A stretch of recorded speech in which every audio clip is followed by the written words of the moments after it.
¿Cómo están, compañeros? Tengan todos ustedes muy buenas noches. Vamos a dar inicio a nuestra clase del día de hoy. Nos quedamos en el tema de la prueba. En la anterior clase hicimos un avance respecto a la materia, ¿no? Entendimos conceptos básicos de lo que se debe entender por la prueba. También hicimos un análisis teórico y las diferentes vertientes introducidas por la doctrina jurídica en nuestra normativa adjetiva civil, ¿no? Mm, Cuando hablamos de prueba, entendemos que es muy importante entender este concepto porque sobre todo nos ayuda a entender la práctica dentro del derecho, ¿no? Que cuando hablamos de la prueba hablamos de una herramienta fundamental dentro de proceso, ¿no? ¿Por qué es un elemento fundamental? Porque esta herramienta nos va a ayudar, nos permite demostrar hechos dentro de una controversia. Pero no solamente esto, sino que además garantiza el cumplimiento del debido proceso, ¿no? Em, la prueba tiene una finalidad esencial. Habíamos dicho, ¿cuál es esa finalidad esencial de la prueba? Llegar a la verdad material de los hechos, ¿verdad? Pero esa verdad material de los hechos una, no puede ser una apreciación de una de las partes, ¿no? Sino que debe existir un tribunal, un juez que tenga la competencia para dictar una determinada resolución, una sentencia, para que ponga fin a la controversia. ¿Ya? Entonces, eso podemos entender como la finalidad, pero en sí, en tema más práctico, cuando hablamos de la prueba lo que busca es convencer a quién, a este administrador de justicia, ¿no? Convencer al juez de la veracidad de los hechos que han sido alegados por quién, por las partes. Entonces, esta valoración, evidentemente, la valoración de la prueba es lo que vamos a ver detalladamente el día de hoy tiene que ver, no tiene que ver con el juez, ¿no? Por una parte, en una primera instancia debemos entender que las partes son las que eh, ofrecen pruebas, ¿no? Sobre todo cuando se realiza la demanda, evidentemente se ofrecen las pruebas, ¿ya? Durante el proceso también tenemos la etapa de la producción de la prueba. No obstante a ello, a la hora de dictar sentencia, así como las partes han ofrecido la prueba y a través de argumentos han señalado por qué ofrecen estas pruebas y qué es lo que prueban, de la misma forma en la resolución, el juez debe argumentar, ¿no? ¿Con base a qué? A ex- a, con base a la lógica, a la razonabilidad, em, a las máximas de experiencia, a toda su vida profesional, ¿no? Al carácter técnico del derecho, debe argumentar la decisión con base en qué, la valoración de la prueba. ¿Para qué? Para que esa resolución genere convencimiento en quién, en las partes, ¿no? ¿En resguardo de qué? Del principio del debido proceso. ¿Ya? Del debido proceso y que todo se haya desarrollado acorde a derecho, ¿ya? Para ello, por eso es evidente, no es necesario entender el tema de las máximas de experiencia, de la lógica, de la razonabilidad, ¿no? Y el carácter técnico que tiene nuestra profesión y específicamente no nuestra profesión en general, sino el carácter técnico que debe tener un juez, que es algo más específico, una preparación que debiese tener una preparación específica respecto a la argumentación, a la motivación, a la fundamentación de una determinada resolución. Vimos la clasificación de la prueba también, ¿no? Vimos varias clasificaciones, pero entre las más relevantes vimos la prueba plena, la semiplena, la directa e indirecta, ¿no? La directa y cuando hablamos de directa e indirecta, hablamos de cómo el juez tiene tiene ese contacto, ¿no? Por eso hablamos de directa, indirecta, directa, cuando, por ejemplo, vamos a eh, cuando el juez tiene la capacidad de ir al lugar de los hechos y observar por su propia cuenta, ¿no? Directa. Indirecta, por ejemplo, es a través de el perito, de los testigos. Luego vimos también respecto a la producción. Una es por su origen, directa, indirecta, y por los efectos plena, semiplena, por ejemplo. Pero también vimos por la forma de producción, entre las cuales tenemos la prueba documental, la prueba testifical, la prueba pericial, la prueba confesional y la material, cada una con papeles específicos, ¿no? Para ello para adentrarnos más en el tema, podemos imaginar por un momento un caso en que una persona, por ejemplo, reclama el pago de una deuda, ¿no? ¿Cómo se prueba el pago de una deuda?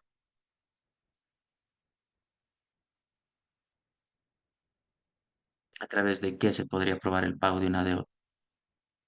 A través de documentos, ¿no? Podría ser a través de qué más? De testigos. E incluso podría ser a través de la confesión de la parte demandada, ¿no? Es por ello que cada prueba tiene su importancia y su peso dentro del proceso. También vimos los principios rectores de la prueba. Dentro de nuestro sistema procesal tenemos principios fundamentales para la correcta aplicación. Entre ellos, vimos no solamente principios dentro de nuestro sistema normativo adjetivos, perdón, sí, dentro de nuestro sistema adjetivo procesal, era adjetivo civil, perdón, sino también dentro de la teoría. Entre los, entre los que hicimos hincapié están el principio de legalidad, pertinencia, contradicción, carga de la prueba. Cuando hablamos del principio de legalidad, hablamos de que solo se admiten pruebas obtenidas de manera legítima, ¿no? La pertinencia, evidentemente, las pruebas, debe existir una relación de las pruebas con el litigio, ¿no? Debe existir ese nexo. Contradicción, que ambas partes tienen la capacidad de impugnar las pruebas presentadas y el principio de carga de la prueba, señalamos que es quien afirma algo debe probarlo. Sin la aplicación de estos principios esenciales, evidentemente cuando hablaríamos del proceso probatorio, pues no se podría entender el proceso probatorio sin estos principios, ¿no? Porque perdería su esencia y perdería su credibilidad. Ahora bien, en ese afán también vimos qué hechos se prueban y qué hechos no se prueban. ¿Se recuerdan? Entonces, concluimos que no todos los hechos requieren prueba, ya que existen, por ejemplo, los hechos notorios, los hechos evidentes, los hechos presumidos por ley, que no necesitan demostración. Por ejemplo, nadie necesita probar que cuando yo tiro mi lapicero, bolígrafo, el término que conozcan este instrumento, pues va a caer, ¿no? Por el tema de la gravedad. Entonces, a eso se refiere, ¿ya? Además, hablamos de los hechos conocidos, o en caso de que estemos ante hechos irrelevantes para el caso, que evidentemente no tendrían pertinencia y por lo tanto no tendrían cabida dentro de un determinado proceso.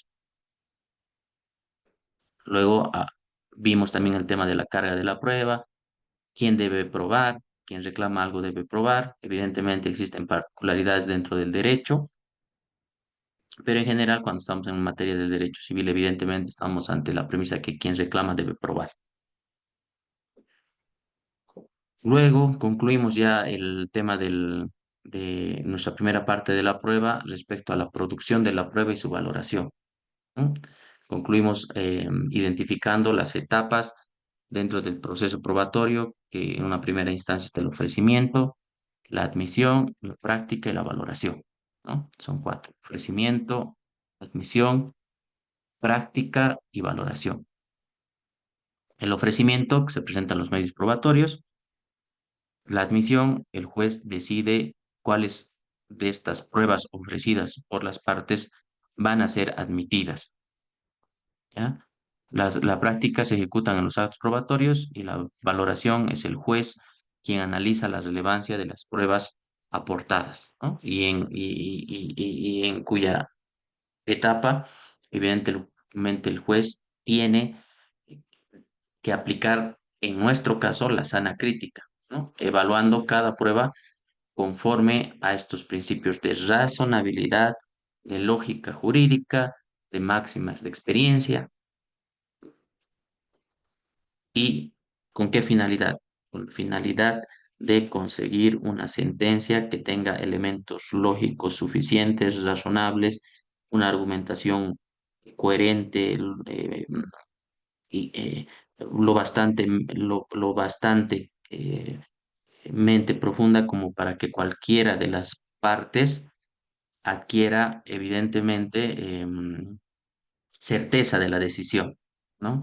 Y cualquier persona que cuando tengamos la opción de observar la resolución, la sentencia, pues digamos, sí, se actuó en derecho, ¿no? Se actuó en derecho, se cumplió todo lo señalado en la normativa, se aplicaron los principios de forma racional, coherente, lógica, es una buena resolución. Y eso es una obligación que tiene el juez a la hora de aplicar la sana crítica. También vimos el tema del rechazo de la prueba, entendiendo que no todas las pruebas son válidas, ya que el juez, mediante este poder de ver, tiene la facultad de rechazar esas pruebas que son ilegales, que son irrelevantes o que son redundantes, ¿no? Ya que la prueba tiene una finalidad, habíamos dicho, el esclarecimiento del caso, ¿no? Llegar a una resolución. Por lo tanto, la finalidad de la prueba no es entorpecer el proceso, es ahí donde actúan los poderes deberes del juez y él tiene la potestad de rechazar aquellas pruebas que vayan a entorpecer el adecuado desarrollo del proceso. Luego vimos también las etapas de la actividad probatoria, entre las cuales tenemos la proposición, la admisión, la producción y la valoración.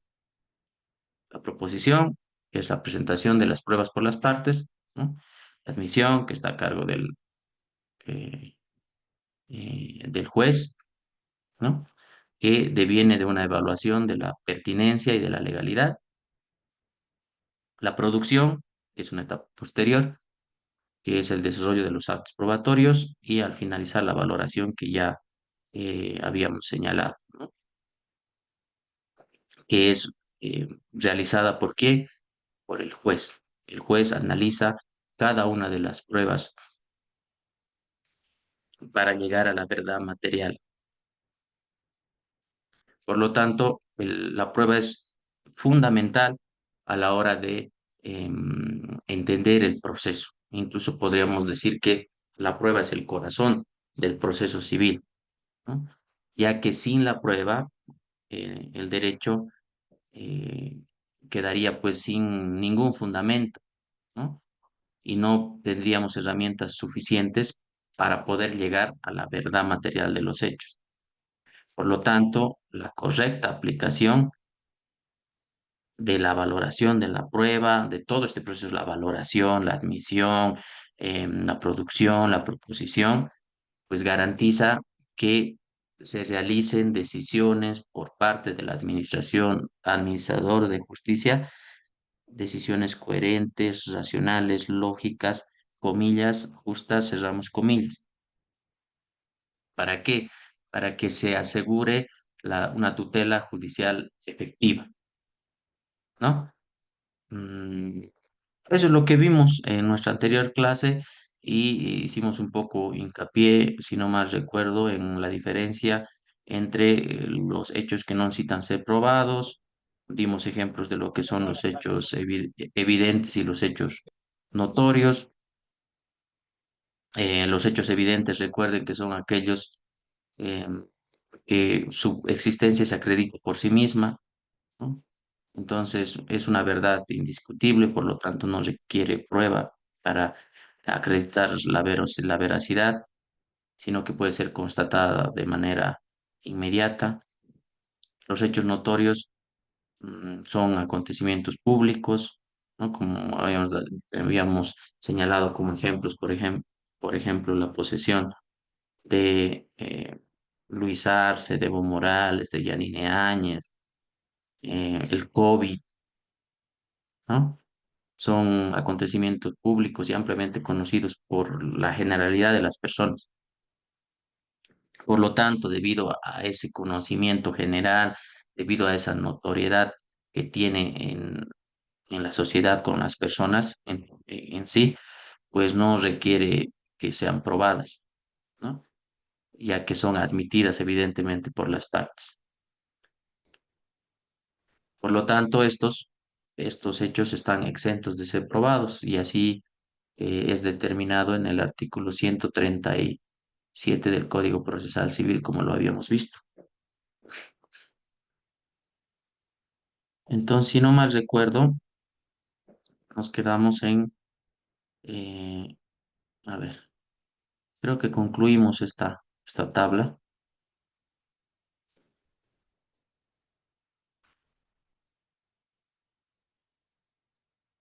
Vimos los hechos notorios, evidentes,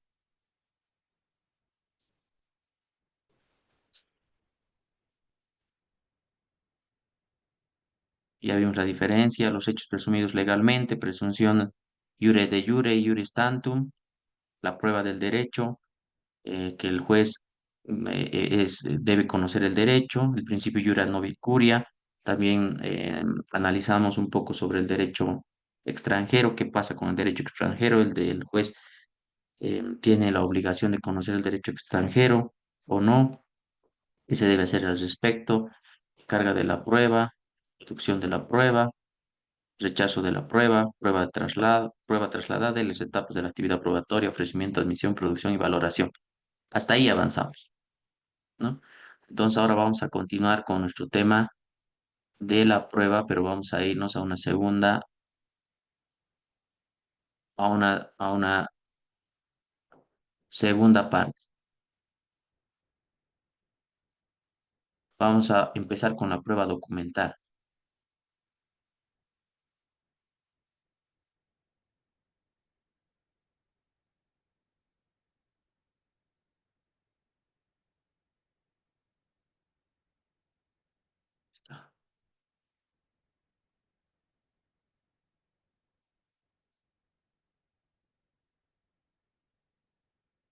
Los medios de prueba están constituidos por los elementos de conocimiento que llevan la finalidad de producir una convicción en el juzgador.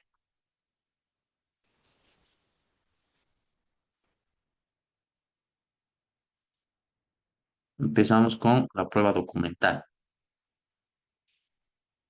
Desde la Edad Media ha sido utilizada como el principal medio para dar certeza a las transacciones jurídicas. Las exigencias del comercio, los negocios financieros y la necesidad de contar con pruebas fiables de los contratos y de muchos otros tipos de contratos. El documento no es solo una cosa, sino una cosa representativa, o sea, capaz de representar un hecho, ¿no? Entonces, el documento representa un determinado hecho, ¿no? En general, pero cuando se certifica, podríamos hablar de hecho estrictamente, ¿no? Pero cuando hablamos de un documento, también podemos hablar evidentemente de la acreditación de un acto, como también de un acto jurídico, como cuando hablamos de un contrato. En algunos sistemas se mantiene una definición muy amplia, según la cual un documento es cualquier cosa que represente un hecho. Cualquier cosa que represente un hecho es, cualquier cosa que represente un hecho puede ser manifestado en un documento, ¿no? En algunos sistemas. En otros sistemas, el concepto de documento es menos inclusivo y equivale al concepto tradicional de documento escrito.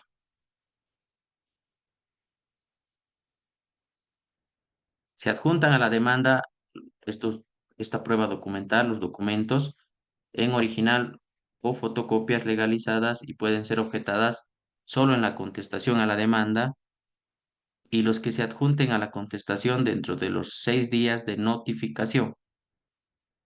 Los documentos presentados en audiencia pueden ser objetados en el acto, o sea, en ese mismo acto que es la audiencia. Entonces, la prueba documental, en una primera etapa, como vimos, en la etapa del ofrecimiento, em, son presentadas con la demanda, ¿no? Estas pruebas ofrecidas con la demanda pueden ser objetadas a través de la contestación de la demanda, ¿ya? Em, y también se pueden adjuntar pruebas en la contestación, ¿ya? Entonces, ¿qué significa? Que también el ofrecer pruebas no solamente es exclusivo del actor o demandante, sino también del demandado. Seguimos en prueba documental, por lo tanto, vamos a ver la clasificación de los documentos. De los documentos tenemos documentos públicos y privados, documentos originales y copias, documentos auténticos o falsos. Esto le vamos a rebajar a la luz, me está haciendo arder mis ojos.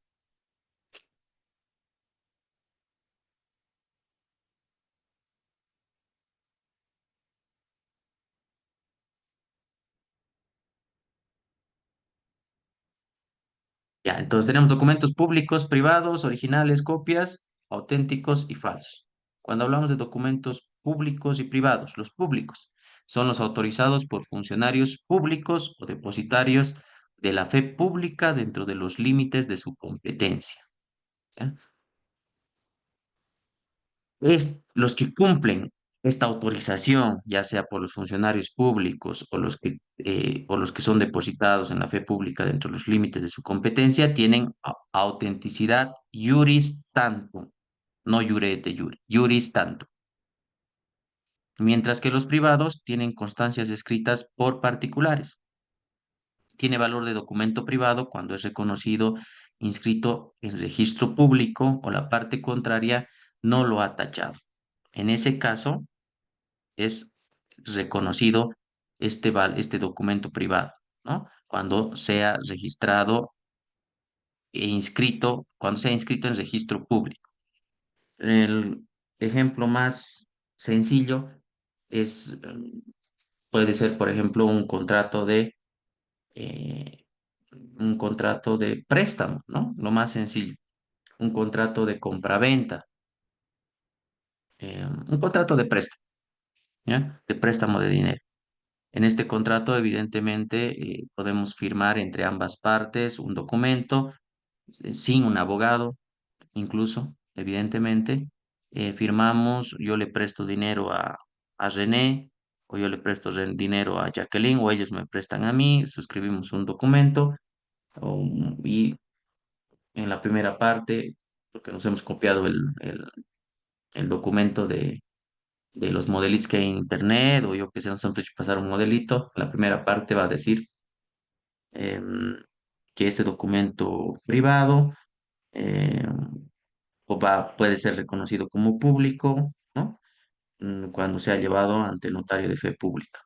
Pero en esta primera instancia que no ha sido llevado ante el notario de fe pública, ¿no? Que es el que va a dar el que va a dar esa cualidad de veracidad al documento para convertirlo de documento privado a documento público. Si no lo hemos llevado aún, evidentemente estamos con un documento privado. Ya cuando se lleva ante notario de fe público y se hace el reconocimiento de firmas y rúbricas, pues hablamos de que este documento va a tener una autenticidad juris tantum. Los documentos originales y copias. Los originales es el primer documento que se hace respecto de un acto jurídico. El primer documento que se hace respecto de un acto jurídico. Em, ¿Cuál sería un documento original, por ejemplo?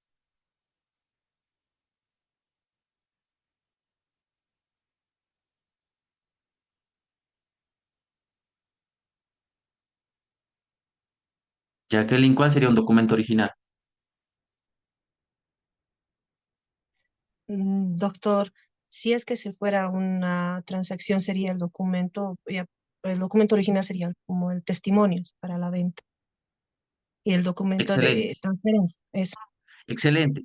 Pero aquí, si nos damos cuenta, estamos hablando de documento como acto jurídico, según el cuadro, el esquema que les comparto. Y lo que nos dice Jacqueline también es excelente el ejemplo, el testimonio. Pero el testimonio es como acto jurídico, ¿no? Em, ¿El acta de nacimiento es un documento y es un documento original o qué cosa es?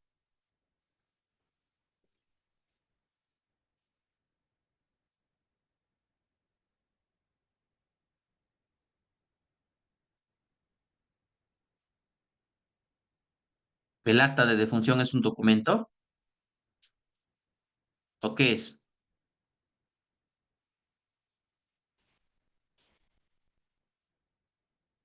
Y cuando hablamos de documento solo hablamos de acto jurídico y no de hechos jurídicos acreditados en un documento.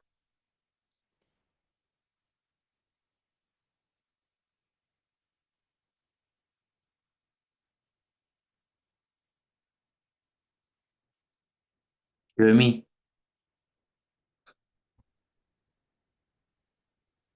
Doctor, pienso que un documento original sería, por ejemplo, un testimonio de compraventa y la de copia acuerdo. puede ser un segundo traslado de ese documento, doctor. El original sería el primer documento que se ha suscrito en la Notaría de República en este caso. Excelente, hasta ahí estamos bien, pero yo les consulto. Habíamos visto que en muchos sistemas jurídicos, evidentemente el documento se relaciona con el acto jurídico. Hasta ahí estamos bien. Pero en muchos otros sistemas no solamente estamos hablando del acto jurídico, sino también estamos hablando de los hechos que pueden ser acreditados y tienen efectos jurídicos. Cuando hablamos del nacimiento y la muerte, acta de defunción y acta de nacimiento, estos tienen efectos jurídicos, evidentemente, y ellos evidentemente también entran en la clasificación de documentos originales y copias. ¿Entran en la clasificación de documentos originales y copias o no? Esa es la pregunta. Doctor, el nacimiento y la muerte se debe a un hecho jurídico. Exacto, exacto, son hechos jurídicos. Por eso les decía, en este cuadro solamente estamos hablando de acto jurídico, cuando hablamos de documento, pero no es así, no es restrictivo, o sea, cuando hablamos de acto jurídico no es sinónimo de documento. A eso voy, para que concluyamos. Acá está restringido, lo voy a arreglar.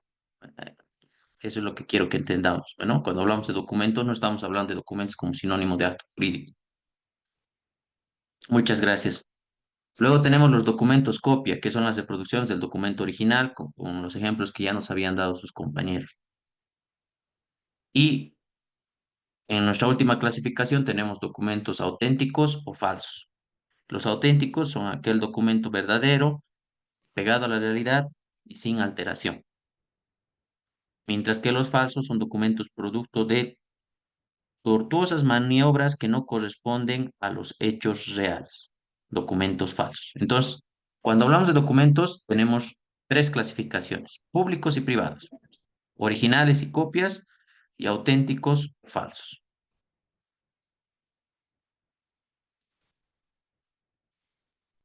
Ahora vayamos a ver las reglas sobre la prueba documental. Las fotocopias legalizadas y testimonios tienen el mismo valor que el documento original si son otorgados por funcionario autorizado. Fotocopias legalizadas y testimonios, ¿no? Testimonios, por ejemplo. ¿Dónde sacamos esas fotocopias legalizadas y testimonios? Por ejemplo, cuando hablamos de testimonios o cuando extraviamos algún testimonio, ¿dónde vamos? Vamos ante la notaría que sacamos el testimonio, ¿verdad? ¿O qué hacemos? ¿Qué hacemos si se nos pierde un testimonio? Yo de mí. Doctor, cuando se pierde un testimonio, se acude a la misma notaría a sacar un un segundo traslado o un duplicado. Exacto, y ese duplicado tiene el valor del documento original. Tiene el valor del documento original, y es objeto, Excel, si es para derechos reales, es objeto de registro también, de igual forma. excelente. También tienen valor probatorio los documentos generados por correo electrónico o documentos digitalizados certificados por entidad competente. Así lo señala el artículo 150 del Código Procesal Civil.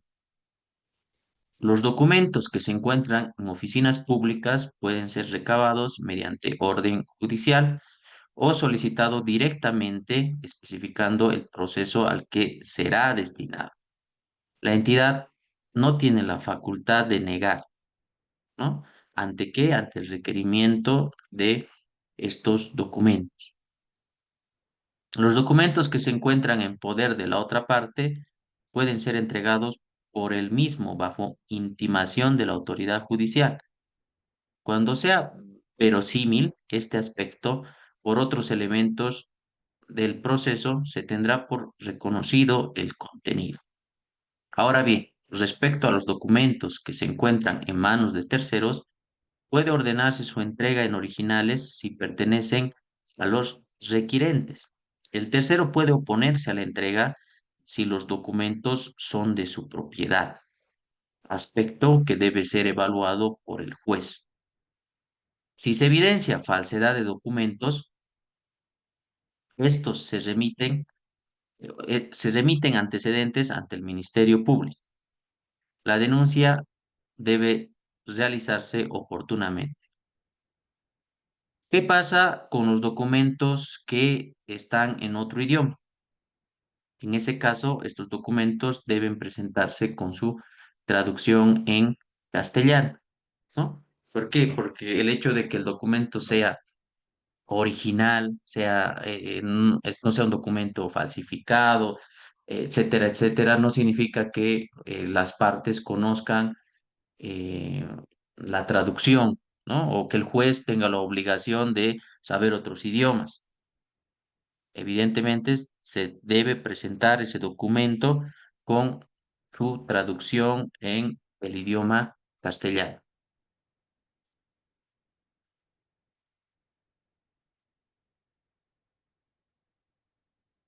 Ahora vayamos a analizar otros medios probatorios.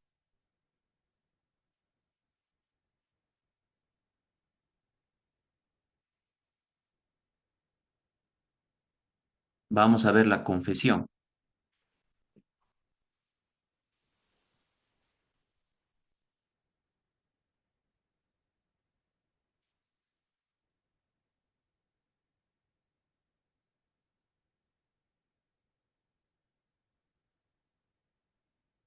¿Qué es la confesión?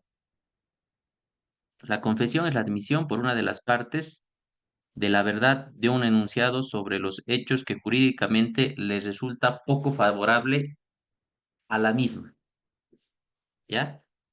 Es una admisión de algo que no me es favorable, ¿no? A mí mismo, al que realiza, em, al que realiza el enunciado.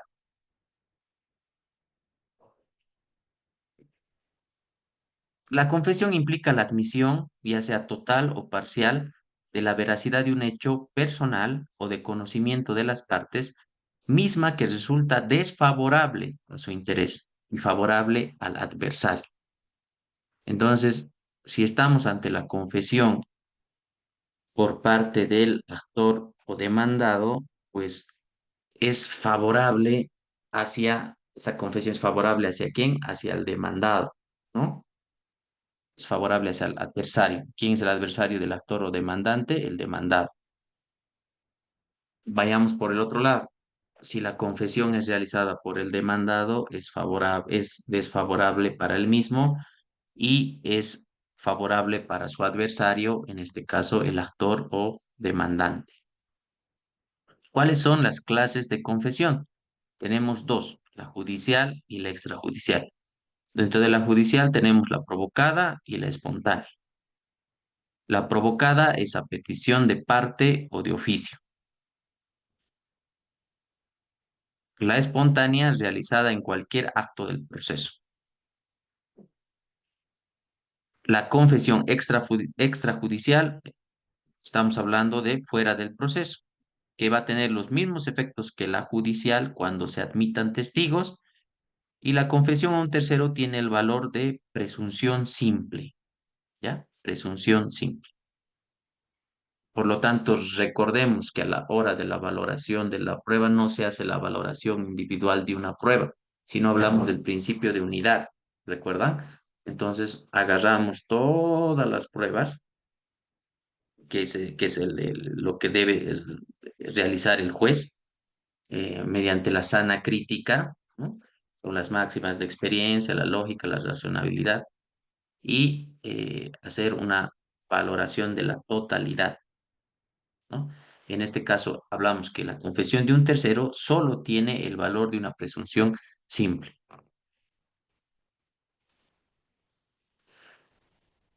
La regulación. Las partes pueden deferirse a confesión e interrogarse mediante la autoridad, debiéndose realizar este acto de manera personal, salvo las excepciones establecidas por ley. Los representantes confiesan por las personas colectivas, ¿no?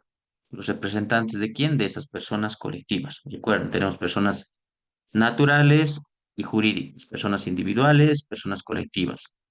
Los representantes de las personas colectivas, de las personas jurídicas, confiesan en, valga la redundancia, representación de estas personas colectivas o jurídicas. La confesión de un litisconsorte no afecta al resto. Los requisitos son: el confesionante debe tener capacidad de obrar y disponibilidad del derecho, presupuesto, ¿no? Entramos otra vez a los presupuestos. Capacidad de obrar. ¿Qué significa que tenga capacidad de obrar?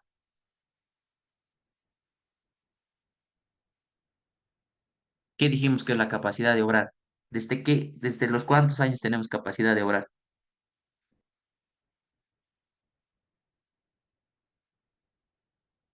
Jason,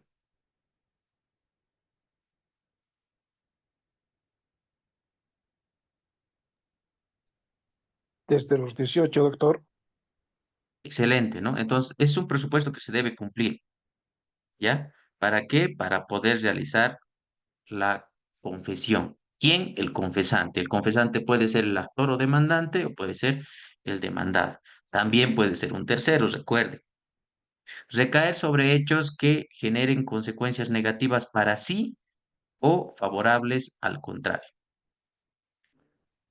Ser libre, expresa y consciente. La confesión, ¿no? La confesión debe ser libre, expresa y consciente. Debe versar sobre hechos personales del confesante o sobre los que conoce el confesante.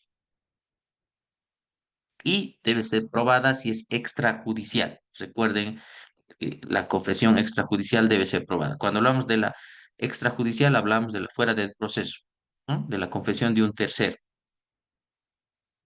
Hace plena prueba contra la parte que la realiza, salvo disposición contraria de la ley o si fuese opuesta a documentos fehacientes de data anterior agregados al expediente.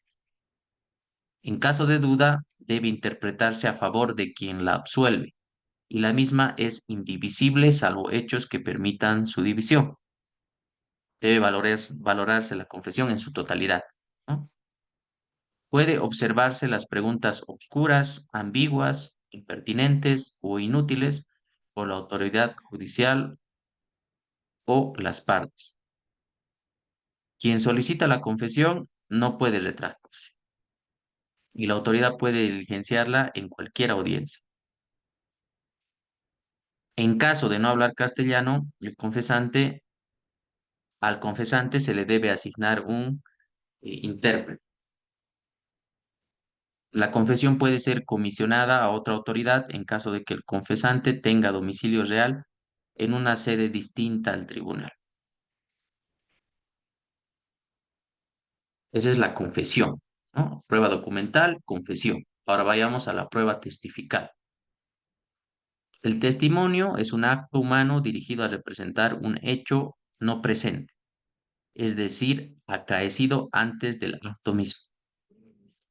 Es un medio de prueba que consiste en la declaración representativa que una persona que no es parte en el proceso en que se aduce hace a un juez con fines procesales sobre lo que se sabe respecto a un hecho de cualquier naturaleza. La doctrina al respecto ha señalado que el testigo de oídas tiene valor muy relativo y la declaración por su posición es valor nulo, la prueba testifical. Es la representación de un acto humano dirigido a representar un hecho que no se está realizando en la actualidad, sino que un hecho que ha sido realizado antes, ¿no? Para eso es la prueba testifical. Hablamos de el relato, hablamos de la cronología respecto a cuándo se realiza un testimonio, ¿no? El tema cronológico.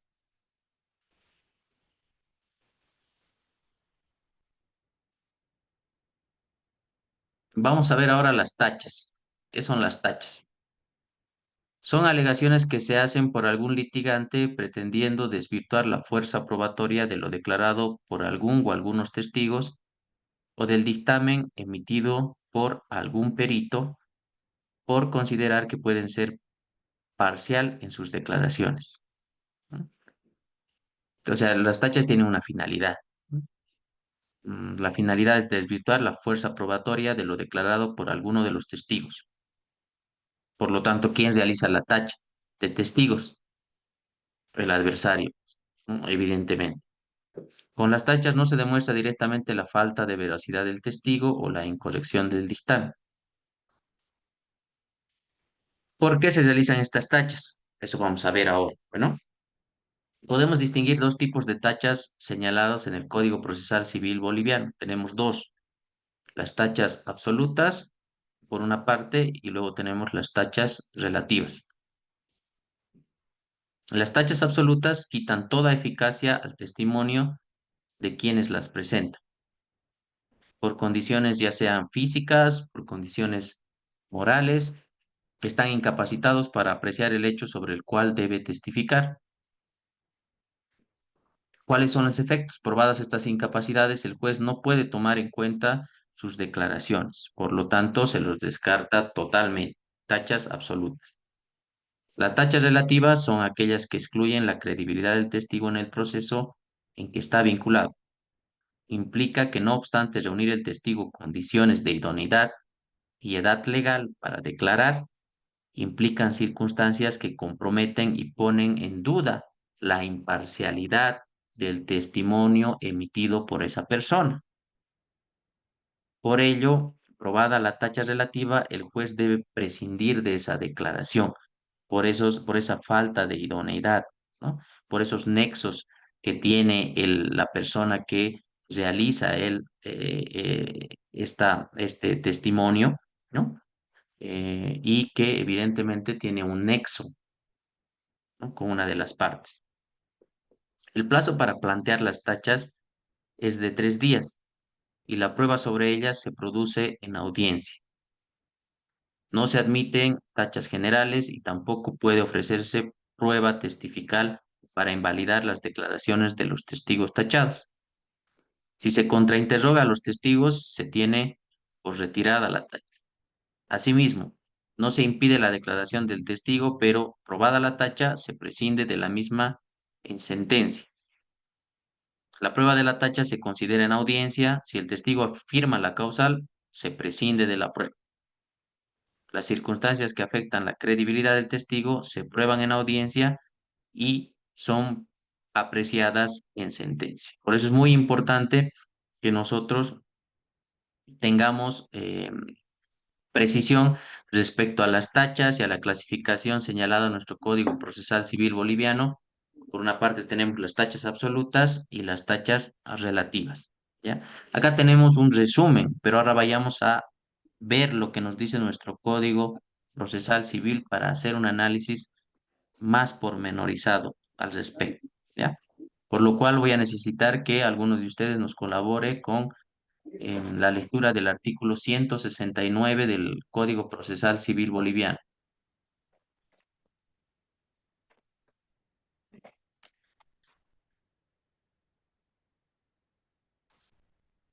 Alfredo,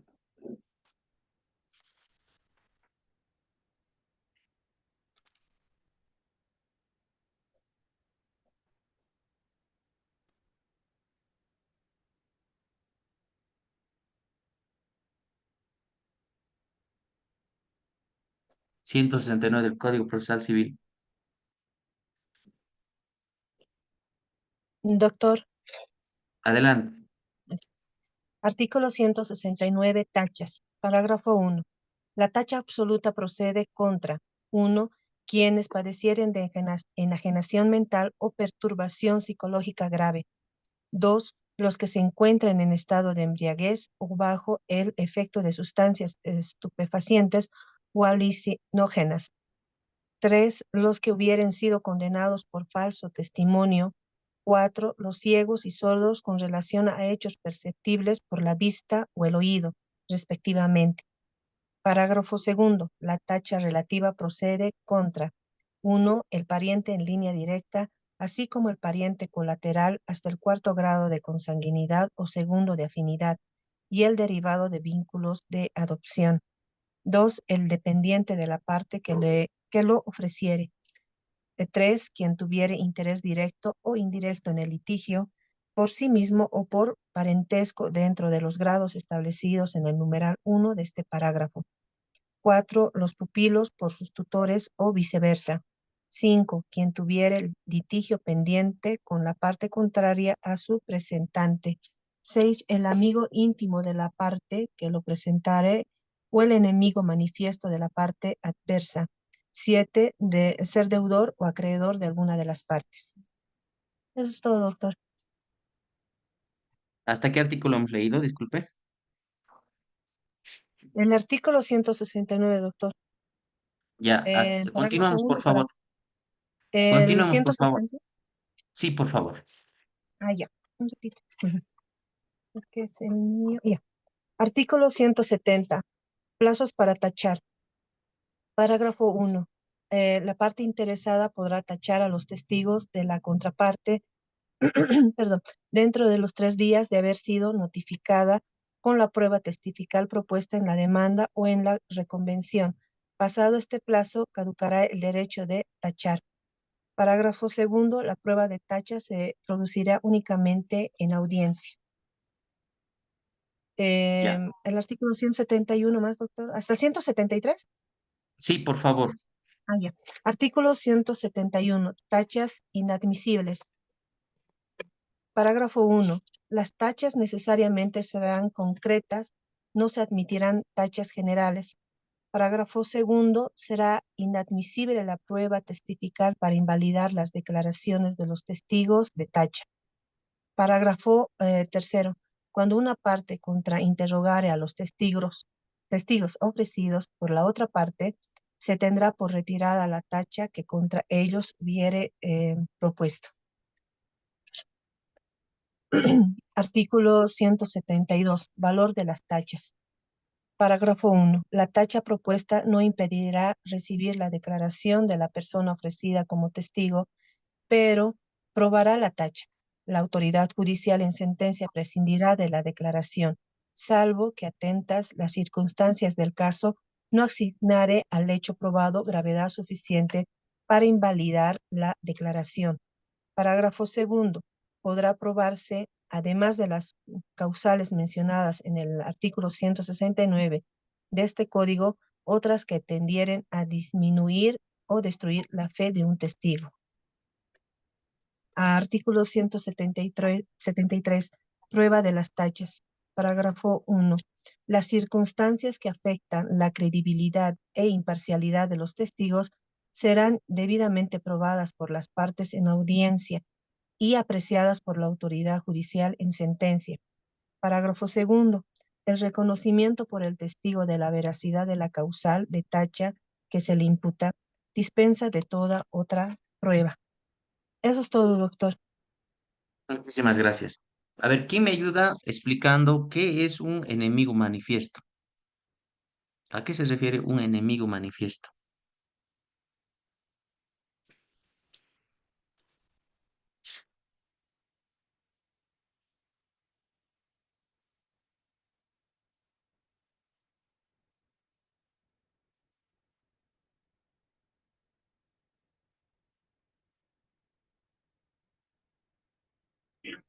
Doctor, Adelante. eh, tal vez el enemigo manifiesto de aquella persona que ha declarado públicamente tener alguna enemistad, ¿no? En contra de la parte contraria, ¿no? A la que le está proponiendo como testigo. ¿Y cómo sería Es ese decir, enemigo? ¿Qué diciendo? A ver, un ejemplo. ¿Cómo sería un enemigo manifiesto? ¿Qué tendría que haber hecho para que sea públicamente enemigo? No creo que alguien diga, yo soy tu enemigo y que graban la radio y eso nos ayuda a probar que es un enemigo manifiesto. ¿Cómo tendría que ser la situación? tendría que demostrar tal vez, Doc, con una sentencia en la cual han sido ambos parte y uno ha demostrado, ¿no? Que tenía, eh, bueno, que le ha causado, a ver, la parte de esa parte perdidosa, que tenga una rencilla, ¿no? Con la parte que ha ganado, o sea, una enemistad que ha surgido. O en su defecto, que estas partes, perdón, o en su defecto, que el testigo fuese una persona que haya causado algún daño físico con anterioridad a la parte contraria, ¿no? De la cual se puede evidenciar que tiene un tipo de enemistad. Sí, ¿no? Podemos comprobar con el tema de una sentencia, como bien decía nuestro compañero Irineo. em, También puede ser aparte de sentencias, porque evidentemente por algún daño o perjuicio que nos ha causado, ¿no? A ver, ¿qué más se les ocurre otros ejemplos de enemigo manifiesto?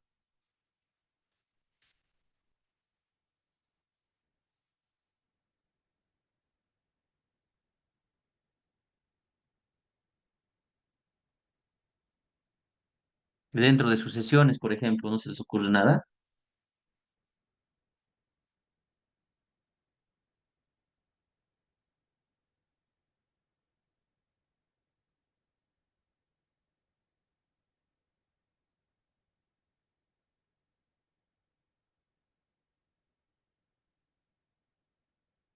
Sería un enemigo manifiesto. Uno ha ganado en un proceso a otra persona y justo lo vamos a ver ese como testigo. Ya es el ejemplo que nos daba su compañero, algún proceso previo. Podemos probar, evidentemente, que un enemigo manifiesto va a querer el perjuicio de nosotros porque tenemos antecedentes que podemos probar a través de sentencias, ¿no? Investigaciones penales por determinados casos en los cuales, no sé, he sufrido agresiones por parte de otra persona y puedo probar a través de resoluciones de otro proceso, pero en este caso no en materia civil, sino en penal. Pero ¿qué ejemplos más se les ocurre? ¿Cómo podríamos probar que es un enemigo manifiesto en otros casos específicos? Yo de mí,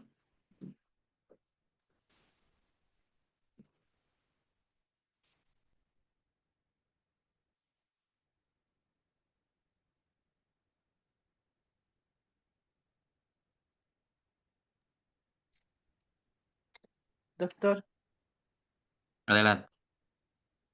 el tercer interesado puede ser un enemigo manifiesto de una de las partes porque puede ser que de la resolución del proceso él se pueda valer o hacer valer algún derecho o cumplir alguna pretensión que él tenga. Entonces puede ser él un enemigo manifiesto de alguna de las partes, tal vez, o Ya, en algún ese caso él testigo tendría que tener un interés, que ¿no? Un interés, tendríamos que demostrar ese interés. legítimo en el proceso. Sí, exactamente. ¿No? Em, ¿Qué otro sería un enemigo manifiesto? Digamos, estamos en un proceso con un ex funcionario público, un ex administrador de justicia, ¿no? Que ya no está administrando justicia, es jubilado, yo qué sé, pero estamos con un proceso con esa persona. Y resulta que yo previamente hice falsas acusaciones a esta persona que es mi contraparte y nunca se han probado, ¿no? No se ha probado nada de todas mis acusaciones. Entonces, eso eh, se puede utilizar para evidenciar que esta otra, que se está actuando como un enemigo manifiesto, o sea, ante falsas acusaciones que nunca han sido probadas, ¿sí o no?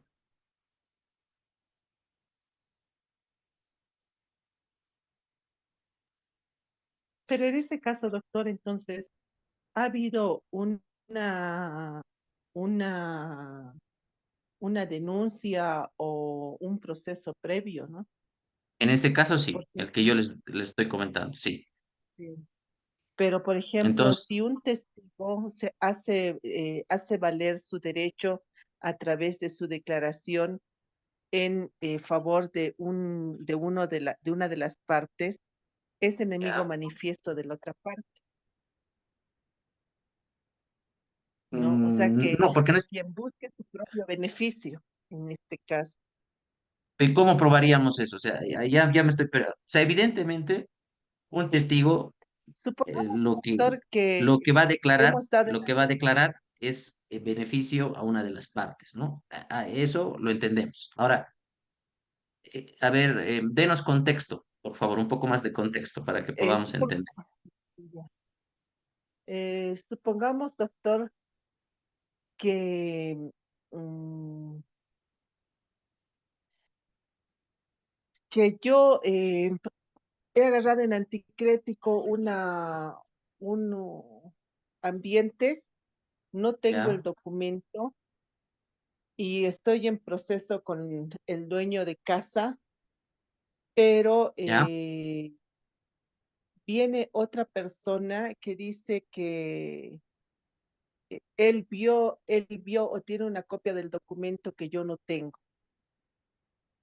¿Ya? Es enemigo manifiesto de la otra parte, porque supuestamente ese documento desapareció. Entonces, este es un ladrón, digamos, del documento o cómo lo obtuvo. Y ese se podría tachar por esa situación, ¿no ve?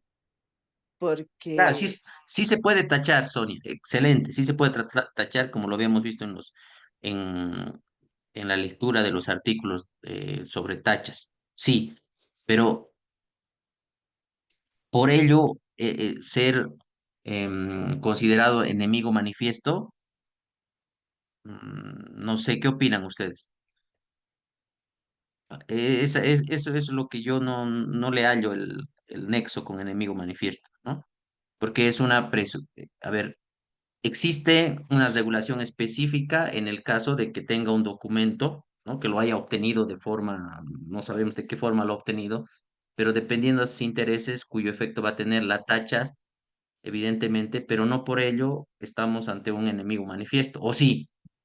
¿O quién más piensa igual que Sonia? doctor, doctor, cuando nosotros presentamos al testigo, el ¿Ya? juez lo primero que hace es preguntarle al testigo, ¿tiene usted algún interés en este proceso? Y si, digamos, de alguna forma el testigo dijera o ¿Ya? dice, sí, yo estoy interesado en que este señor entre a la cárcel, es un enemigo Ya. manifiesto.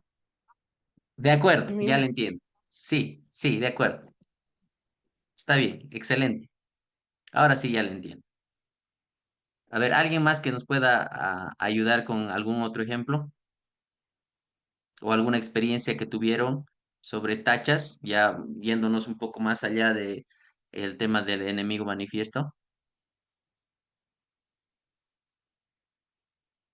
Si es madrina, padrino, si tiene nexos religiosos, ¿se aplica o no se aplica la tacha?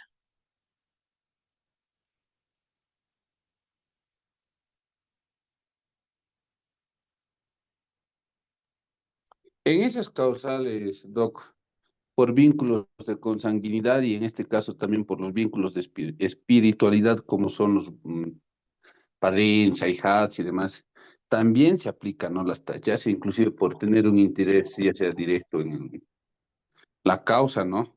Obviamente lo más dificultoso, yo creo, en este tema del enemigo manifiesto es demostrar la aversión o el odio que se tiene, ¿no? A una de las partes. Eh, y como les dije, o sea, es un tema bastante complejo el demostrar eso, porque muy rara vez se puede acreditar mediante alguna prueba, no sé, documental o en su caso algún testigo que diga que se ha declarado ser enemigo, ¿no? Como vemos en algunas películas. Sí, sí, sí, sí, que dentro del, sobre todo del civil, del common law, ¿verdad? Dentro del common law, donde vemos unas audiencias, no sé, súper, en la cual se usan presupuestos de oralidad, etcétera, etcétera, en los cuales se identifica porque tienen técnicas, incluso a la hora de preguntar, etcétera, etcétera, ¿no?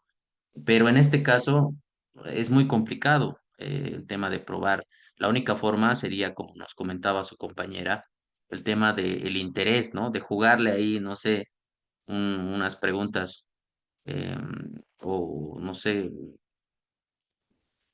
de identificar un interés por parte de un tercero, que es esta persona que va a testificar, ¿no?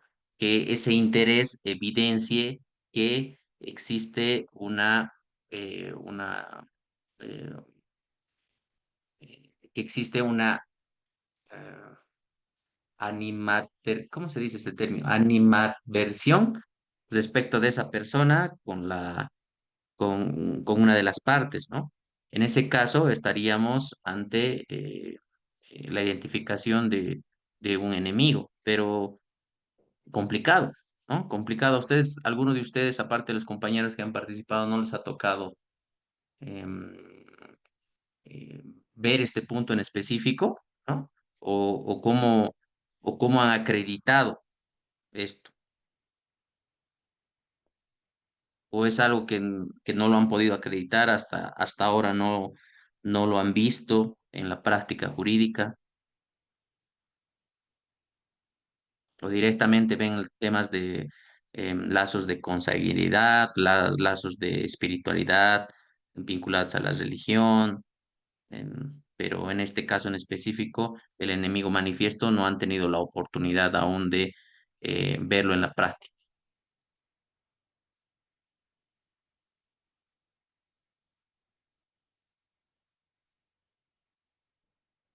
Vamos a buscar un poco de jurisprudencia al respecto, ¿ya?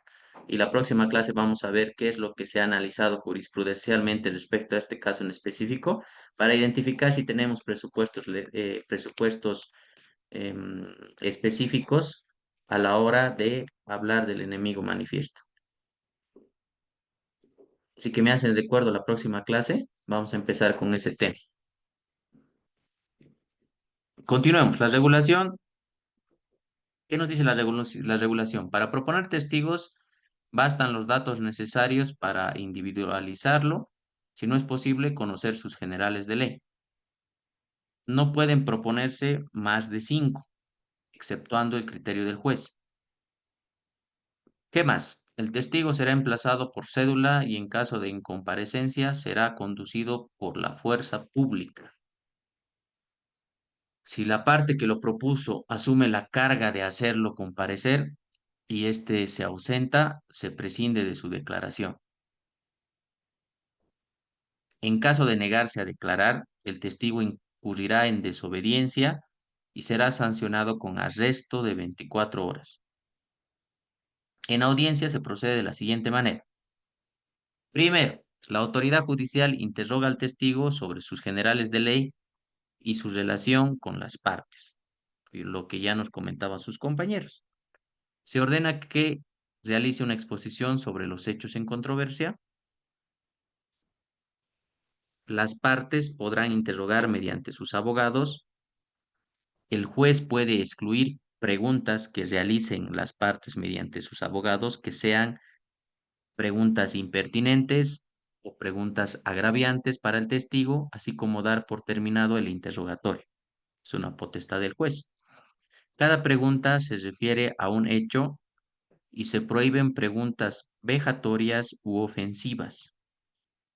El testigo no puede leer notas a menos que la pregunta lo requiera, debiendo constar estas particularidades en el acta. El testigo puede negarse a responder preguntas que vinculen penalmente a sus familiares hasta el 4º grado, que afecten su honor o que comprometan su oficio. Entonces, en 3 supuestos el testigo puede negarse a responder lo que le está preguntando, ¿no? ¿Cuáles son esos supuestos? Uno, en el caso que las preguntas vinculen penalmente a uno de los familiares hasta el cuarto grado. En ese caso, puede negarse a responder. ¿Cuál es el otro caso? En el que afecten su honor. En ese caso, también puede negarse a responder. O en el caso que comprometan su oficio.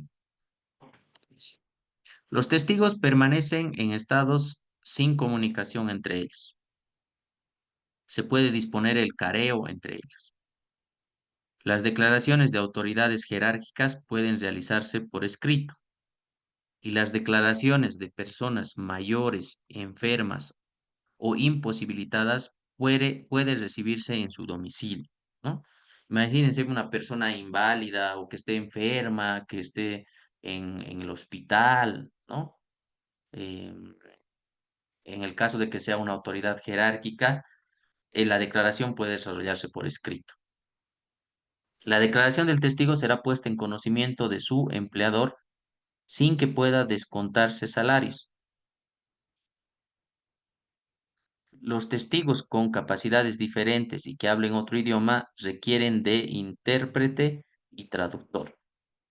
A ver, cuando habla de la declaración de testigos será puesta a conocimiento de su empleador sin que pueda descontar salarios, significa que si uno tiene que ir como testigo y la audiencia es en horario laboral, esta persona tiene que cumplir con su deber, ¿no? Tiene que ir dar su declaración, evidentemente, y por realizar ello, no le pueden descontar. Eso es lo que nos está diciendo. Ahora bien, en el caso de que exista una persona, por ejemplo, que se comunique con lenguaje de señas, ¿no? Debe tener su intérprete. En caso de existir indicios graves de falso testimonio, se denunciará de este aspecto al Ministerio Público.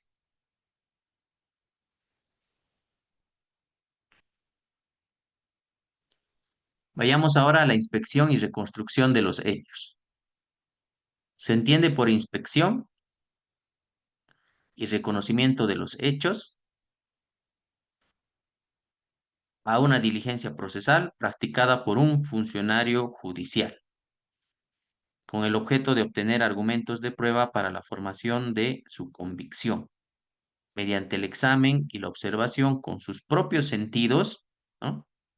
De hechos ocurridos durante la diligencia o antes, pero que subsisten o de rastros o huellas de hechos pasados y en ocasiones de su reconstrucción. Por eso hablamos de la inspección o reconstrucción. Entonces tienen que crear esa veracidad, ¿no? Em, ¿A través de qué? A través de la percepción directa que se va a tener, ¿no?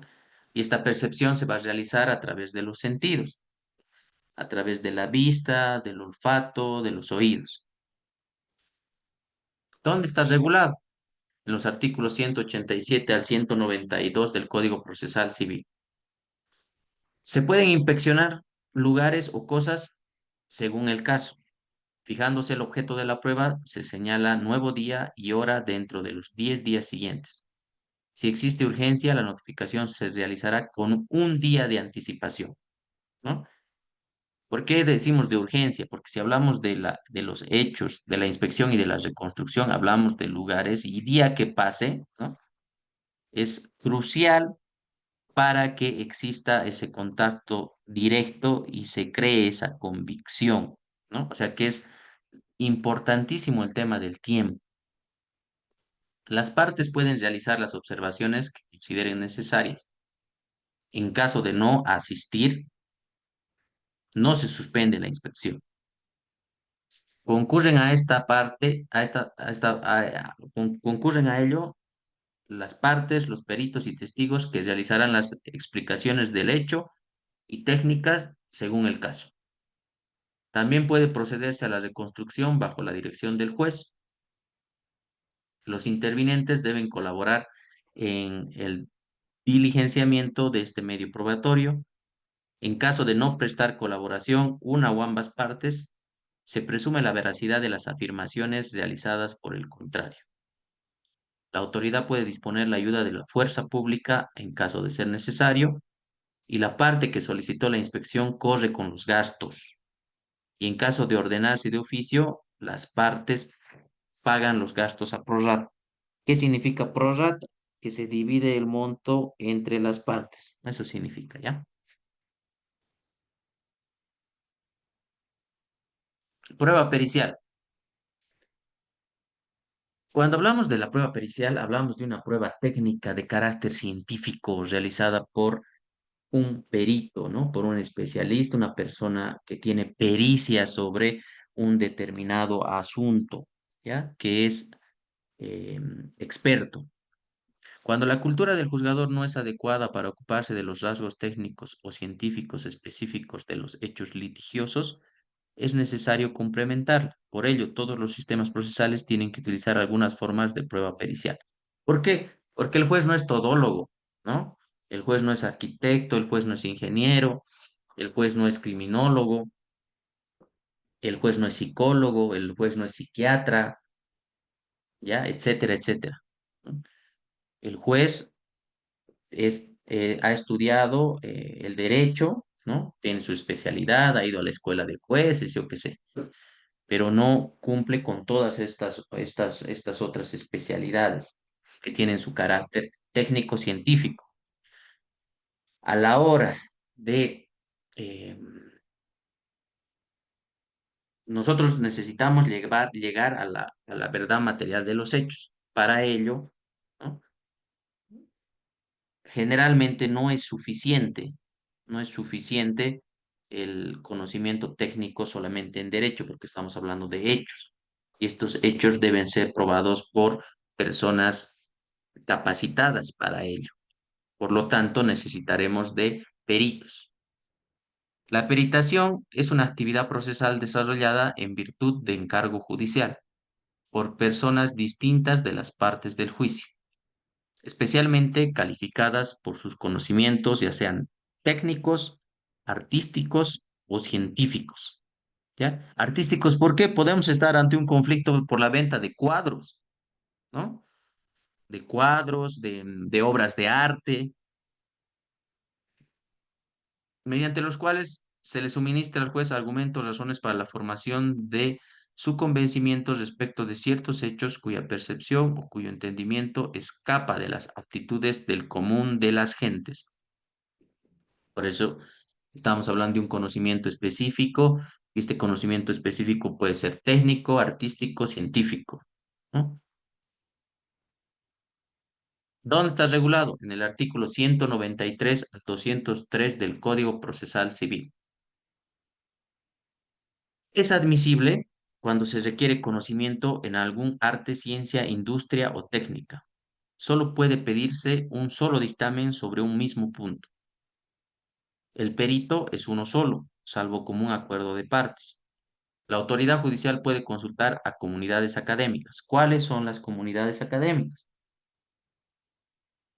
¿Cuáles son las comunidades académicas? El colegio de abogados, el colegio de arquitectos, ¿serán comunidades académicas? Colegio de ingenieros. ¿A qué se refiere con comunidades académicas? Salomón.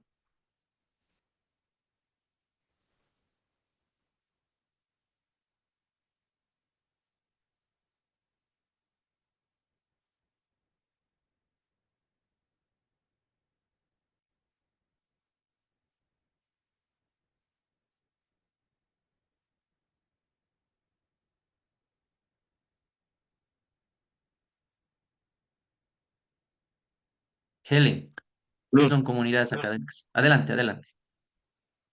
Lo escuchamos. Lo escuchamos. ¿Quién estaba con la Doctor, palabra? ahora sí. Perdón, doctor. Adelante. Como comunidades académicas podemos comprender también el tema de los colegios de profesionales, ¿no? Porque son un grupo de personas que tienen una formación en común, ¿no?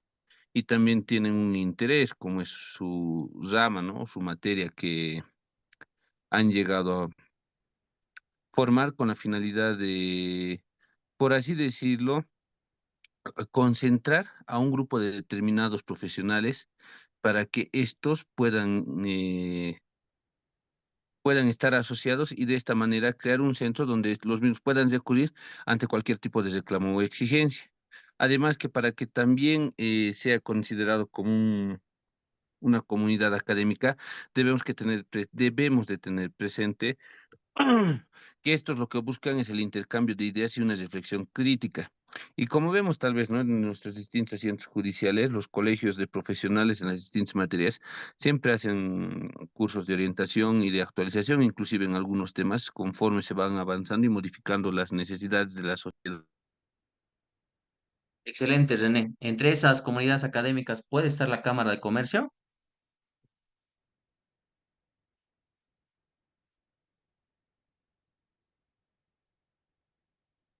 ¿O dónde entra la Cámara de Comercio? No estamos hablando de arbitraje, ¿no? Ojo, estamos hablando como especialistas.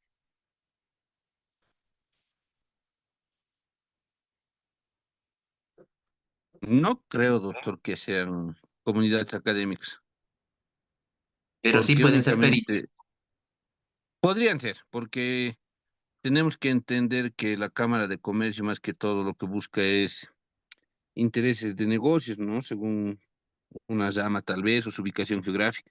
Podrían, más bien, de la Cámara de Comercio sacarse peritos en algún tema empresarial. Ya, excelente, pero no entrarían dentro de las comunidades académicas.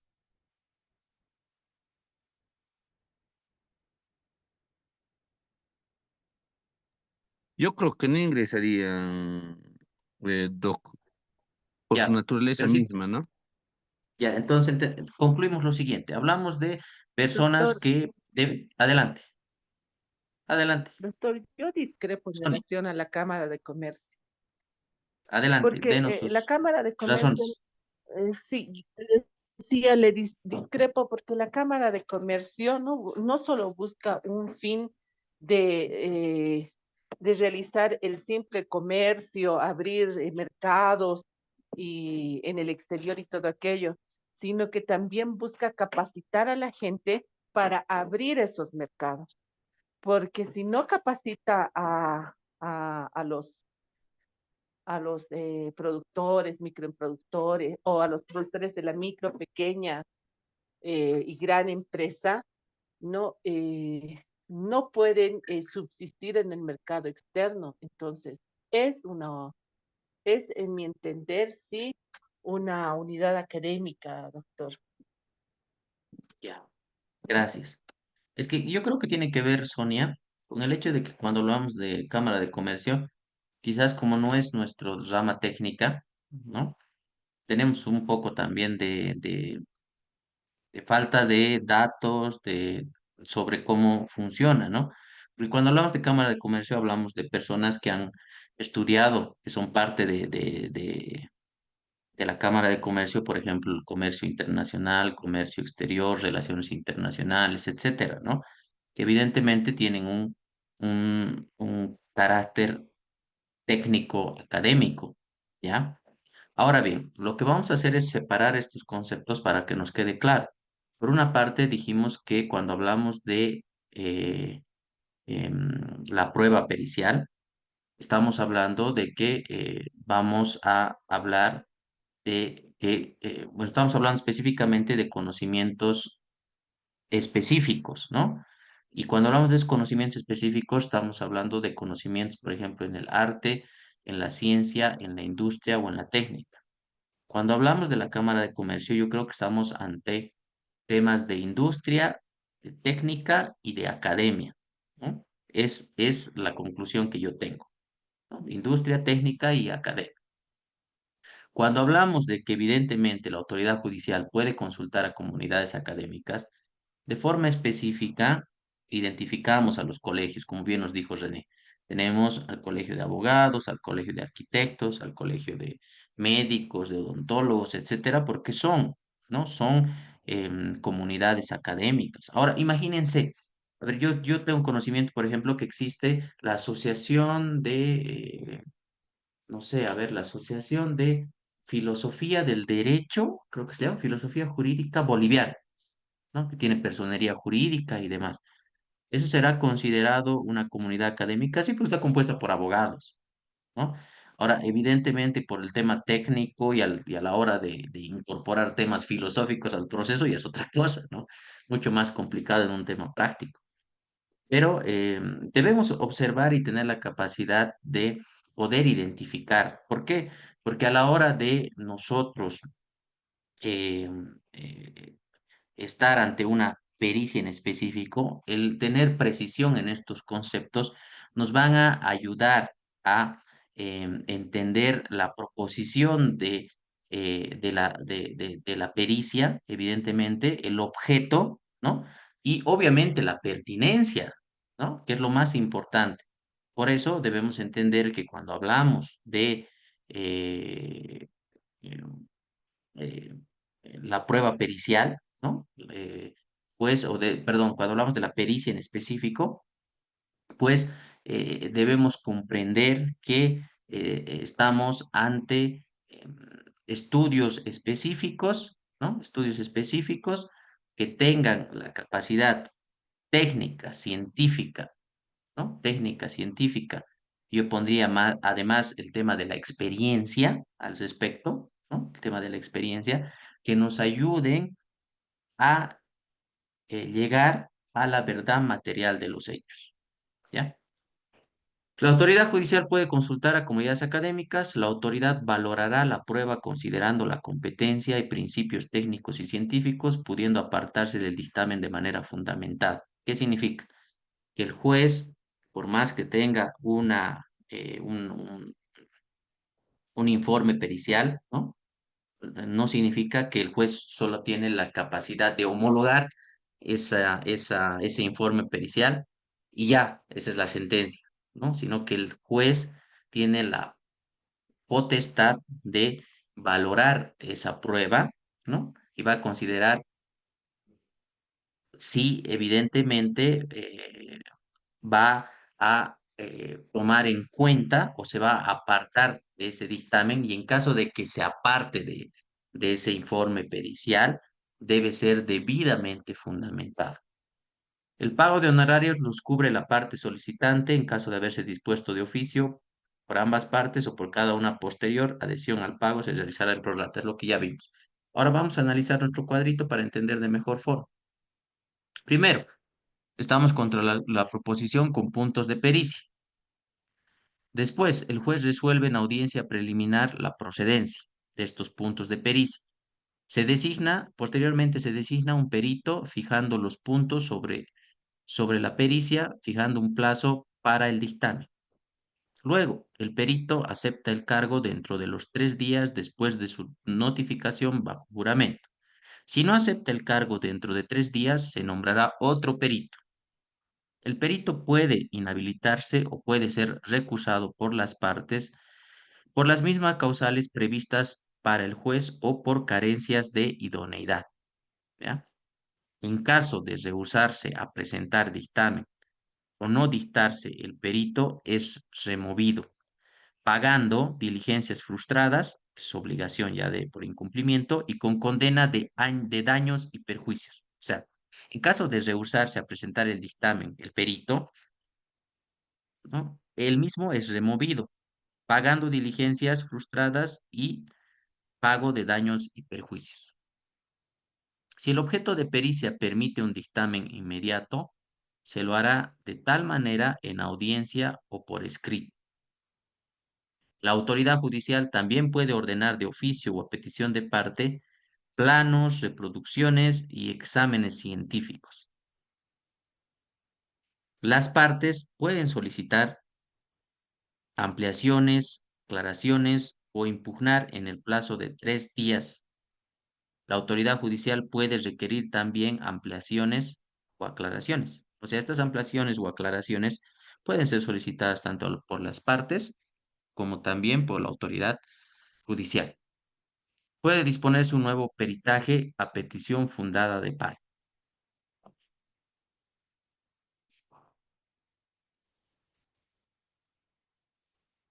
Prueba por informe, regulada en el artículo 204 al 205 del Código Procesal Civil. Los informes emitidos por entidades públicas o privadas constituyen pruebas sobre puntos claramente establecidos inherentes a sus archivos y registros. No se admite esta prueba si se pretende sustituir un medio de prueba que corresponde por ley o por la naturaleza del hecho. Las y los abogados y representantes pueden solicitar en cualquier oficina copia legalizada, fotocopia autenticada del documento que les interese, informando el proceso en el que se presentará o la finalidad que debe ser lícita. La parte contraria puede proponer el contenido necesario del informe solicitado e impugnar la falsedad del informe presentado por la parte contraria. Las presunciones, reguladas en el artículo 206 del Código Procesal Civil. La presunción judicial constituye prueba cuando sean graves, precisas y concordantes en caso que se admita la prueba testifical. Las presunciones legales se rigen por el Código Civil y ya sabemos cuáles son esas presunciones legales, ¿no? Iure et de jure y juris tanto. Una vez concluida la audiencia, no pueden recibirse más pruebas, exceptuando las pruebas de mejor proveer, en cuyo caso deberá dictarse sentencia dentro del plazo máximo de 30 días desde la última audiencia. El juez también está facultado a pronunciar sentencia inmediatamente después de haber recibido pruebas de mejor proveer. ¿Ya? Entonces tenemos la prueba por informe, la prueba pericial, las inspecciones y reconstrucción de los hechos, la prueba testifical, la confesión y la prueba documental, ¿no? Con ello terminamos nuestro tema de la prueba, ¿no? En la cual es importante que analicemos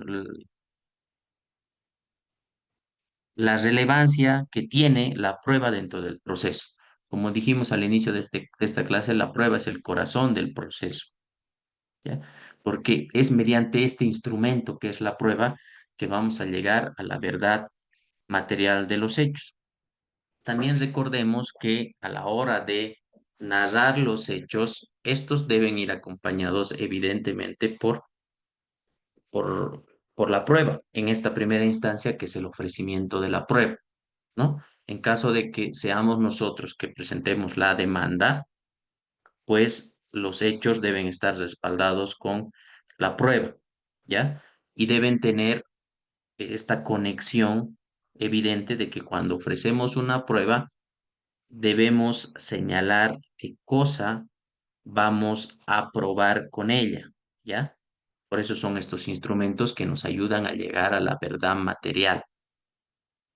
De la misma forma, esta no solamente es obligación de nosotros como partes, ¿no? Ya sea el actor o demandante o demandado, sino también, ¿no?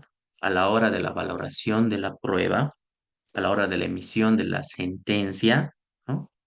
A la hora de emitir la sentencia, el juez, el administrador de justicia, pues de la misma forma debe, ya dijimos, ¿no? Con em, máximas de experiencia, razonabilidad, lógica, ¿no?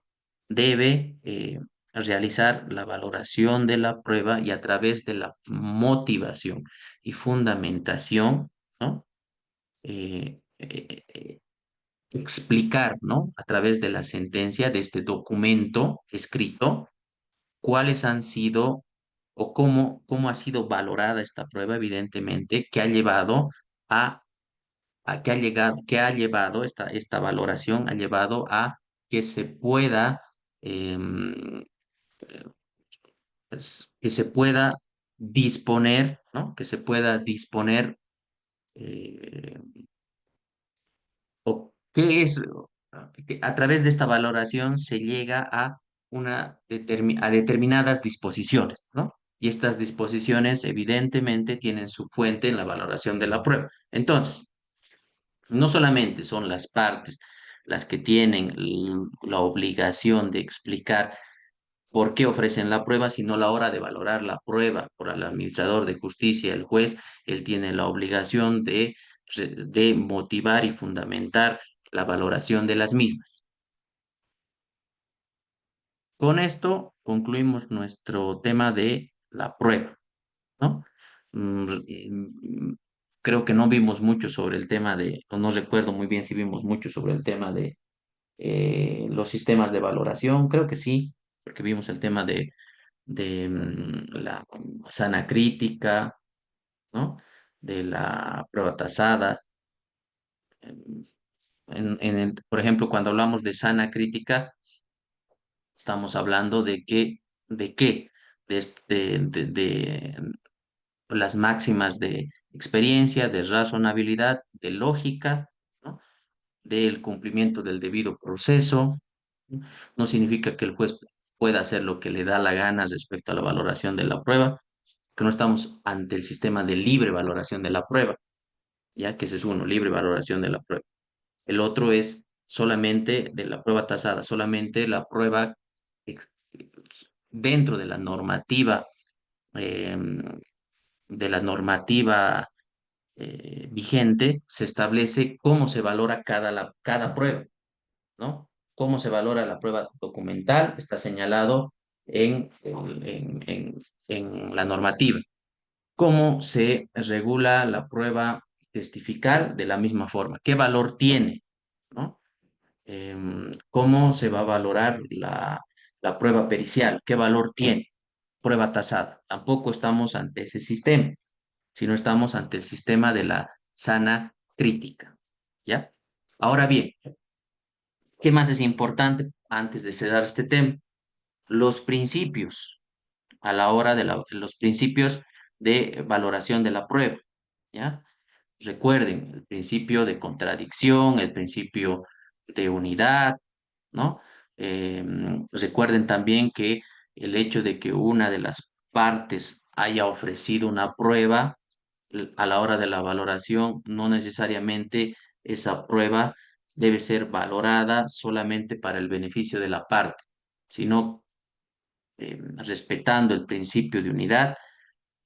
Esta prueba presentada por una de las partes evidentemente puede ser más beneficiosa para la otra, por más de que haya sido presentada por la otra parte, ¿ya? Mm, y con esto concluimos nuestro tema de la prueba, nuestra actividad final, nuestro trabajo final va a ser sobre la valoración de la prueba, ¿ya? Sobre aplicación de principios de valoración de la prueba, em, sobre el tema de eh, específicamente valoración de la prueba, principios y la emisión de una sentencia. Entonces, yo les voy a dar el caso a ustedes, les voy a dar las pruebas y ustedes me van a emitir una sentencia, ¿ya? Esa sentencia va a ser de 3 a 5 planas máximo, no más, ¿ya? 3 a 5 planas, ese va a ser su trabajo final. Yo les voy a dar las indicaciones cuando acabemos el curso. Si no estoy mal, creo que aún nos falta, aparte de esta clase, una clase más, ¿no? Esta es la clase número 7, ¿ya? Y lo que sí no recuerdo es cuántas clases ya se subió al sistema. ¿Cuántas clases grabadas ya están en sistema? ¿Pudieron observar?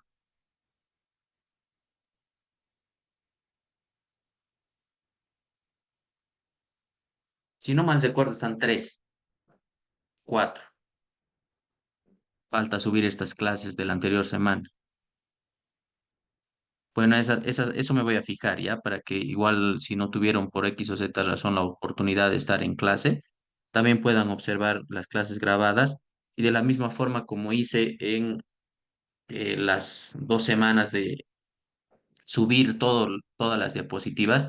De igual forma, todas las diapositivas que estamos observando en clase van a ser subidas a la plataforma para que cada uno de ustedes pueda tener acceso a las mismas.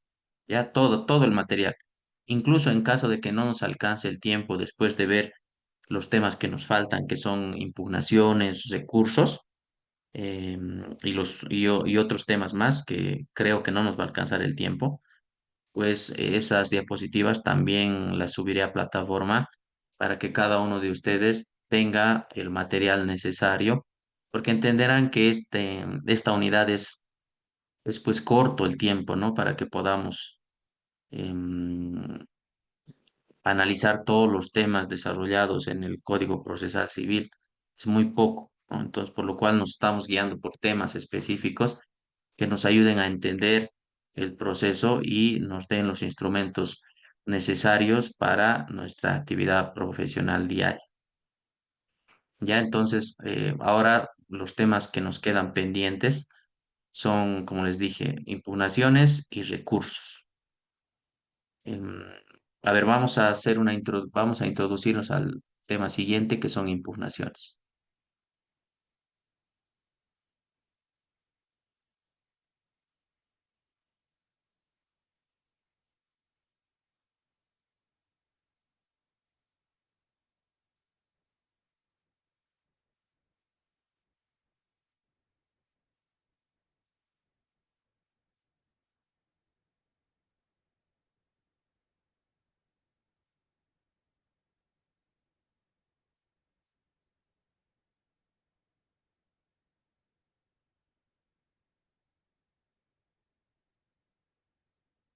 Entonces, ingresamos a los medios de impugnación.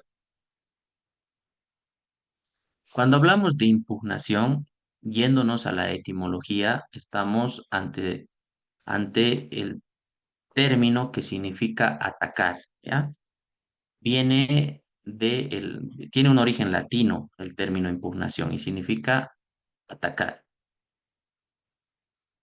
Su significado deviene de la idea de estar en desacuerdo con algo, ¿ya? Debemos estar en desacuerdo con algo. De ahí viene el tema de impugnación, atacar, ¿no? Atacar algo, ¿por qué? Porque estamos en desacuerdo con ese algo. La doctrina jurídica relaciona el concepto de impugnación con el concepto de cuestionar, o sea, cuestionar una decisión. La impugnación o las impugnaciones son mecanismos de control y fiscalización de las decisiones judiciales, ¿no? Porque estamos ante una determinada decisión y como bien analizamos desde el punto de vista etimológico, vamos a atacar esa decisión. ¿Por qué? Porque estamos en desacuerdo con esa decisión. Y como estamos en desacuerdo con esa decisión, ¿cómo vamos a atacar? A través del cuestionamiento de las razones y argumentos que han dado fundamento a que se tome una determinada decisión. Mediante estos mecanismos, los intervinientes en el proceso pueden lograr la anulación, revocación total o parcial y la modificación del acto procesal que los agravia y perjudica. ¿Quién puede desarrollar esa anulación, revocación total o parcial y la modificación del acto procesal? Pues la persona que está en desacuerdo, ¿no? Con esa determinada, con esa resolución, con esa decisión, ¿ya? Entonces, eso es lo que va a lograr o lo que va a buscar, que es la modificación de un acto procesal. ¿Por qué? Porque ese acto procesal lo perjudica, ¿no? Y por lo tanto, la finalidad que tiene es anular ese acto procesal o en su defecto, una revocación parcial. Los medios de impugnación son medios para enmendar irregularidades y restablecer derechos vulnerados. Un caso evidente que se identifique em, irregularidades en la toma de decisiones y para restablecer esos derechos vulnerados, evidentemente lo primero que se hace es identificar esos agravios, ¿no? Identificando esos agravios, lo que se va a buscar es enmendar los mismos, ¿eh? Y esto se realiza a través de estos medios de impugnación. Los medios de impugnación son instrumentos que la ley concede a las partes, o sea, al actor y demandante, así como al demandado, a los terceros legitimados para que soliciten al juez que el mismo u otro juez de jerarquía superior realicen un nuevo examen de un acto procesal o de todo el proceso, a fin de que se anule o revoque este, total o parcialmente. ¿Ya? Entonces, en este caso, cuando hablamos de los medios de impugnación, no estamos hablando solamente de las instancias, va mucho más allá, ¿ya? Va mucho más allá. Los medios de impugnación se han constituido como un principio constitucional. Así lo señala el artículo 180, parágrafo 2 de la Constitución Política del Estado. A ver, ¿qué nos dice el 180, parágrafo 2? Se garantiza el principio de impugnación en los procesos judiciales. ¿Ya? Se garantiza el principio de impugnación en los procesos judiciales. Entonces, una cosa es el principio de impugnación, otra cosa son cómo vamos a realizar cómo vamos a aplicar este principio de impugnación, ¿m? A través de los medios de impugnación, ¿ya? Principio de impugnación, por una parte. Por otro lado, otra cosa es el principio de doble instancia, ¿no? Que no se puede entender si no entendemos el principio de impugnación.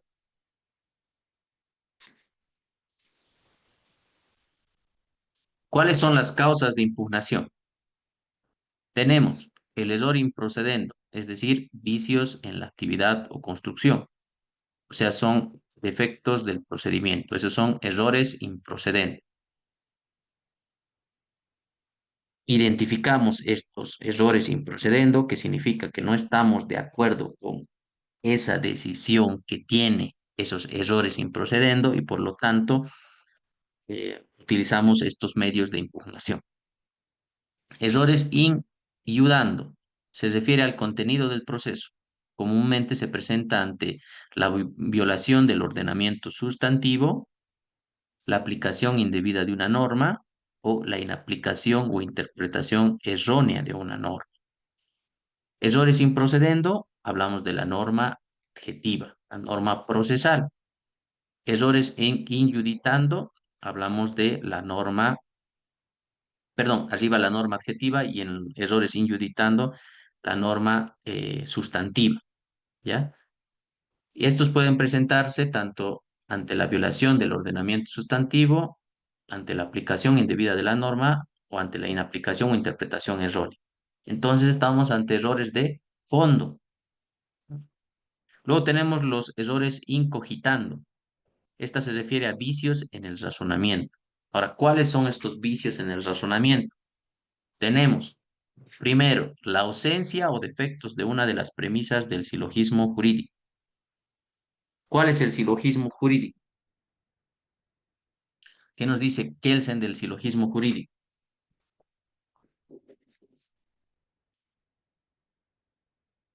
¿Qué es el silogismo jurídico?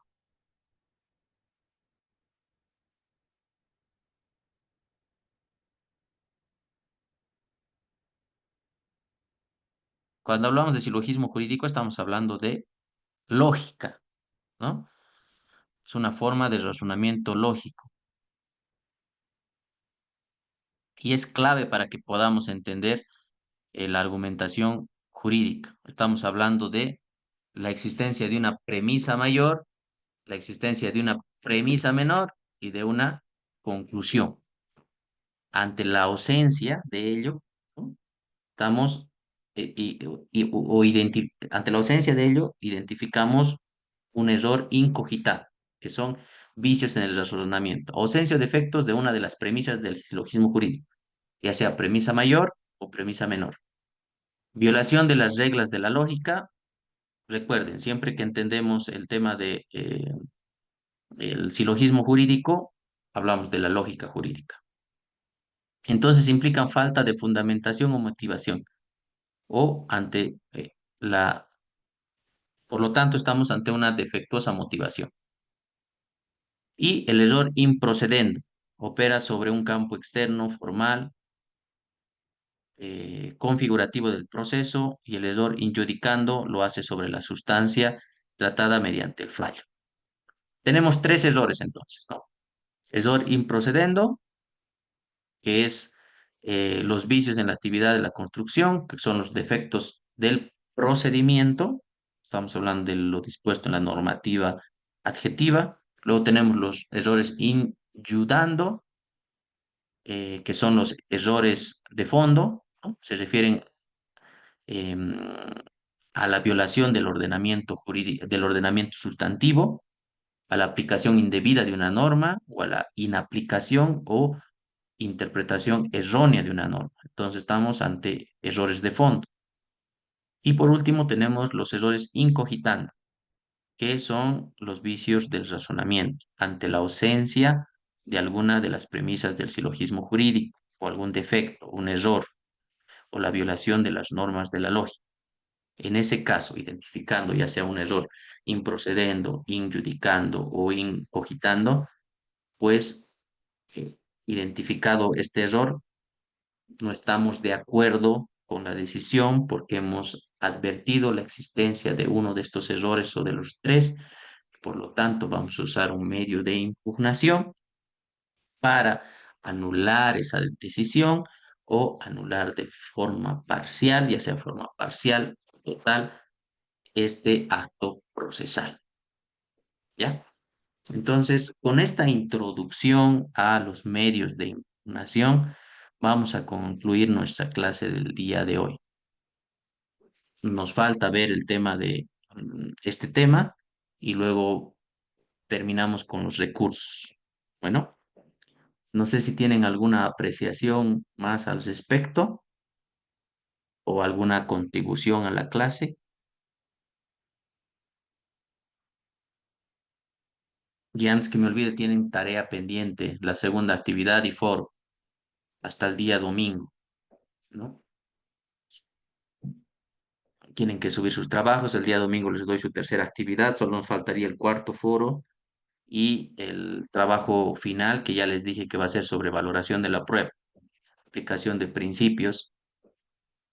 Em, y estaba entre ver el tema de nulidad, pero creo que lo más práctico va a ser el tema de la prueba. Ya les daré las indicaciones, no va a ser más de 5 planas, ¿ya? El trabajo final.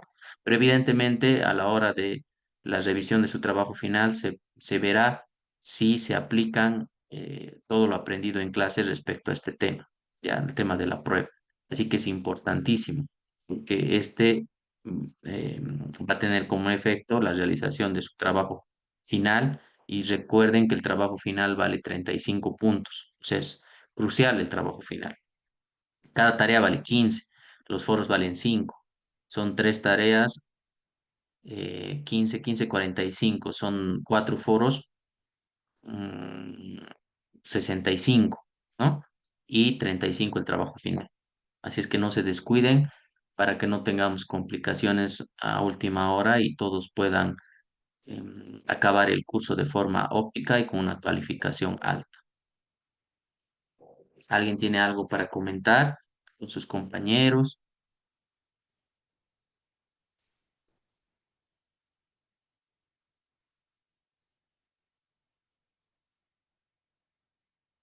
Bueno, si no tienen nada más o no tenemos nada más que decir, pues nos vemos el día domingo a las 7 de la noche. Bueno, hasta el domingo, que tengan buen descanso. Buenas noches, doctor.